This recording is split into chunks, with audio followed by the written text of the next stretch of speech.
Thuy-Linh, and today we will be talking about digital transformation.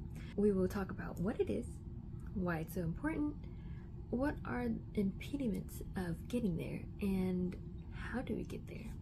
If you are in the academia field at all, or maybe even in a leadership position, you may have heard this term before, but may have not known what it's all about. First, to look at what digital transformation is, we're going to be looking at D. Christopher Brooks and Mark McCormick from EduCause's Driving Digital Transformation in Higher Education article. So, what is digital transformation? When I first came across this phrase, I was thinking that, oh, it's just going paperless? But no, actually in their article, going paperless is actually what is called digitization and digitalization. So digitization is changing from physical to digital form. In my chemistry lab, we do this by scanning paper documents annually to save them digitally on a cloud. Digitalization is, in their words, using digital technologies and information to transform institutional operations. So in my lab, this would be creating digital forms to replace paper forms and inputting information directly into a digital format or a digital space.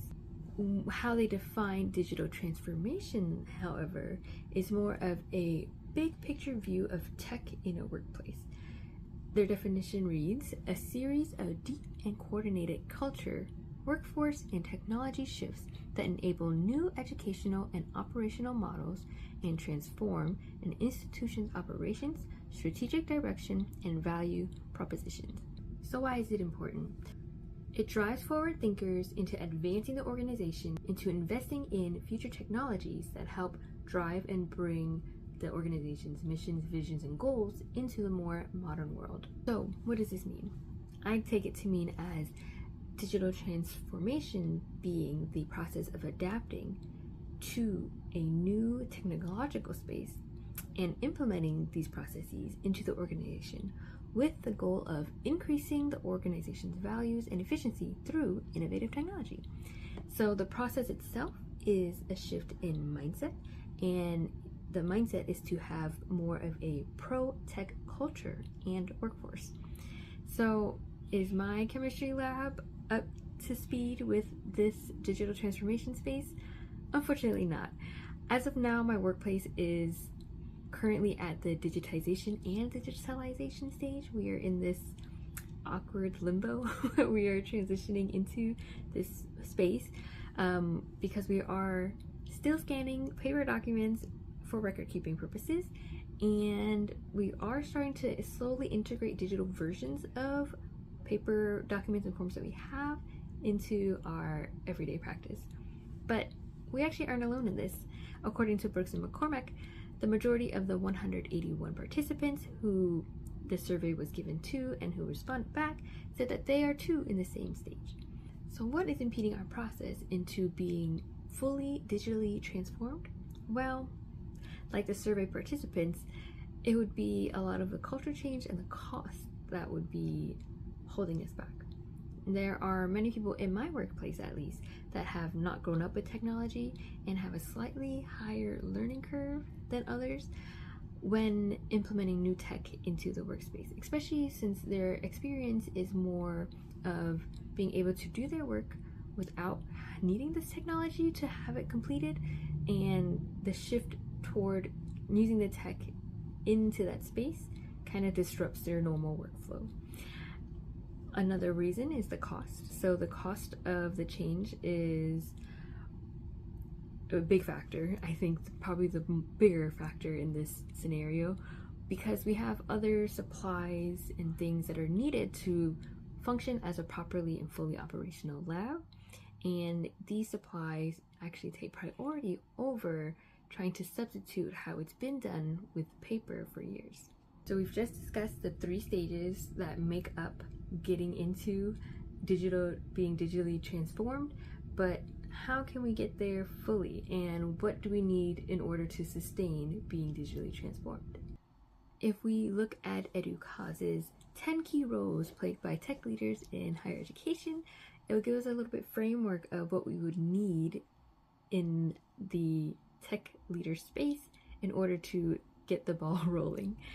So this is a model of the IT leadership that EduCause makes, and you can see that there are different stages or different roles that are played.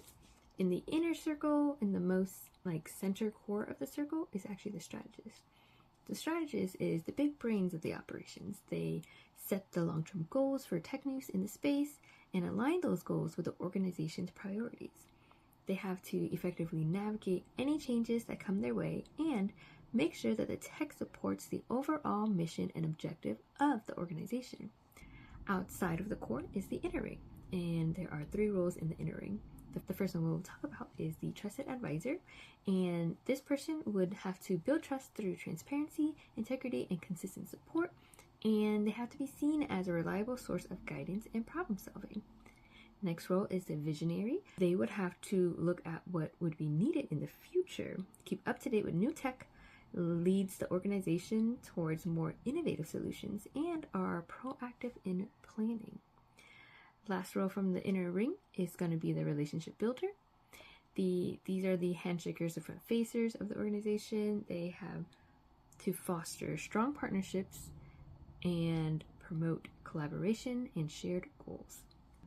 So outside of the inner ring is the outer ring. The first one we will talk about is the team builder.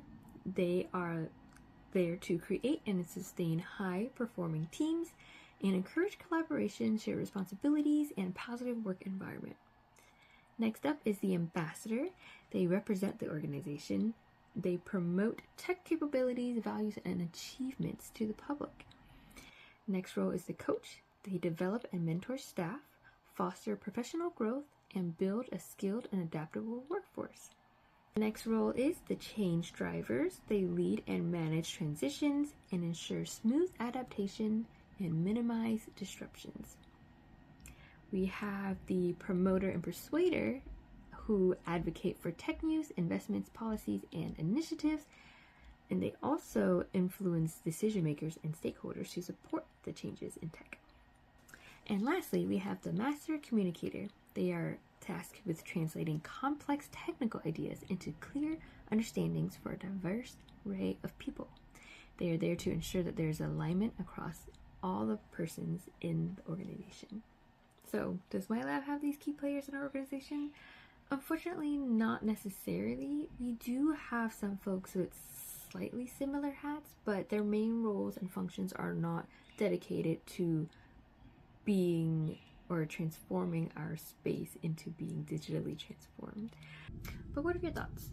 Can you see the 3 stages of being digitally transformed reflected in your workplace right now?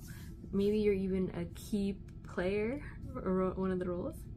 Or do you think it's still in the early stages, like my company is, where we're just slowly stepping towards and teetering on the digitalization section of it? If your company is not transformed yet, do you see your workplace becoming ever transformed, or do you think that it's not even on the agenda at all? If your company is already transformed, can you point out the key players that we've talked about? Let me know and we'll have a discussion. That is all I have for you today. Thank you for your time and attention. My name is Thuy-Linh, and this was Digital Transformations. Have a great day. Bye!